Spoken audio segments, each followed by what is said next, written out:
Anissa itu sebenarnya paling suka kalau berada di alam, ya.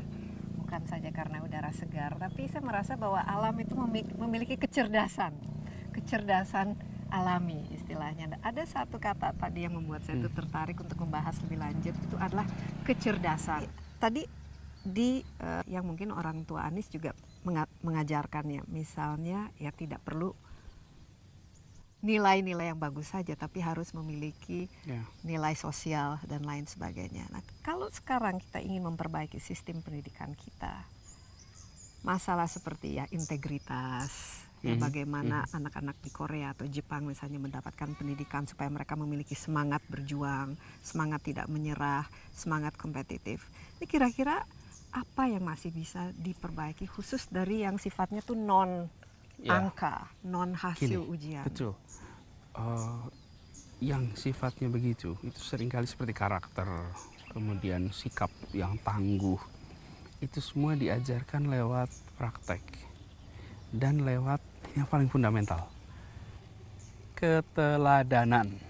Gak bisa kita mengajarkan integritas sambil kitanya gak punya integritas.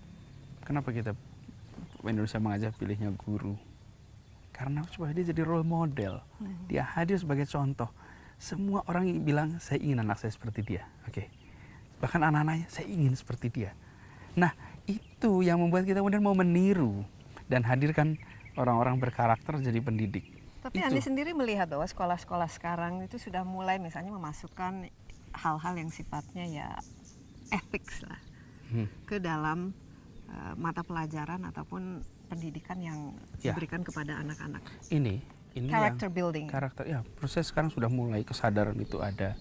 Dan yang penting jangan merasa bahwa ini mendidik anak-anaknya. Anak-anaknya itu bukan didik pakai buku teks soal etik gitu. Tapi dengan ada jawaban yang salah dan yang benar, kalau salah betul. Tentu bagus, gitu. ada komponen knowledge-nya, mana benar mana baik. Tapi itu sebagai pengetahuan selalu tipis. Yang kuat itu akarnya pada perilaku. Dulu di puncak-puncak panggung-panggung itu yang datang adalah orang-orang berintegritas. Sehingga kita merasa kita punya integriti. Sebetulnya kita masih punya masalah, korupsi bukan barang baru. Tapi yang memimpin di layers manapun selalu orang punya integritas. Cek aja. Itu yang membuat kita merasa seakan-akan kita waktu itu optimis gitu. Nah, hari ini keteladanan sering nggak muncul di puncak. Tapi dengan adanya nanti dilahirkan ratusan pengajar muda dengan pengalaman yang begitu berharga dan pemahaman terhadap kebangsaan yang sangat baik ya. Anis optimis bahwa masa depan Indonesia itu akan tetap optimis sekali dan gini, saya sangat optimis. Indonesia itu sukses mengecewakan kaum pesimis. Kaum pesimis itu selalu kecewa sama Indonesia. Di sisi lain, yang optimis harus bekerja, bukan hanya berbicara. Optimis. Saya mau fokus ke Anis, Pak. Kita ingin melihat masa depan Anis sendiri juga. Mungkin banyak dengan segala macam prestasi dan juga pengalaman serta kecerdasan yang dimiliki dan tentu saja all the skills ya. Apa? What's next for you? Mungkin ada yang mengatakan wah ini cocok untuk menjadi calon pemimpin Indonesia misalnya, atau bahkan ada ke arah sana. Kira-kira cita-citanya terjun ke dunia politik dan bantu menyelesaikan masalah. Kita sekarang ini, kalau saya merasa fokuskan pada menyelesaikan masalah-masalah besar bangsa.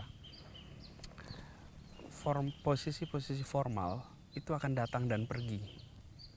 Orang bisa menjadi pejabat hari ini, tidak jadi pejabat lagi tahun depan. Orang bisa posisi ini, itu yang kata Stanislavski tadi itu fit betul. Acting. Iya, jadi aktornya itu yang harus solid. Jadi saya merasa saya jalanin semuanya, posisi apapun juga. Jadi presiden juga nggak apa-apa dong. Bukan jadi, karena gini, kalau jadi presiden dijalankan saja. Jadi, jalani apa saja, tetapi bukan mengejar posisi.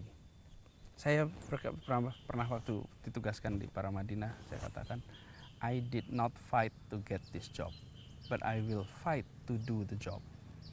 Jadi menurut saya tanggung jawab kita adalah fight untuk menjalankan amanat. bukan fight untuk mendapatkan posisi. Kita seringkali lebih banyak fight mendapatkan posisi, setelah dapat posisinya malah no longer fight to do the job. Tapi holding on to the position. Ya. Jadi apa saja saya tuh terbuka, dan bukan hanya terbuka, saya ingin melakukan sesuatu lah untuk Indonesia. Nah, kita ambil peran, nanti anak cucu kita bisa menengok. Seperti saya kalau menengok pada generasi sebelumnya, bangga tuh sama apa yang mereka kerjakan. Terakhir mungkin karena Anies sendiri juga punya 4 anak. Apa kira-kira pesan yang ingin disampaikan kepada bukan anak-anak Anies saja, tapi generasi muda sekarang? Buat anak-anak muda, setiap zaman itu punya tantangannya sendiri-sendiri. Jadi kita tidak bisa tahu apa yang menjadi tantangan mereka. Tapi saya selalu bilang sama mereka tuh gini, pilih jalan-jalan yang mendaki. Meskipun itu berat, guarantee itu akan meraih sesuatu. Tapi kalau kita pilih jalan-jalan yang datar, yang menurun, nyaman, get you nowhere. Jadi pilih yang mendaki, apapun itu. Jadi challenge, tantangan itu sebenarnya sebuah kesempatan. Saya selalu bilang sama anak-anak gitu. Begitu juga dengan saya sih belum punya generasi anak-anak masih kecil-kecil. Tapi mereka akan menjadi masa depan Indonesia itu ada pada mereka. Ya, nah itu juga, itu persis betul. Itu Des, yang saya sering bilang. Pada mereka kita akan titipkan masa depan Republik ini. Karena itu perhatikan apa yang mereka kerjakan sekarang. Oke, tapi Anies kelihatannya sudah ditunggu ini. Ya. Terima kasih. Terima kasih sudah memberikan begitu banyak inspirasi. Sama-sama.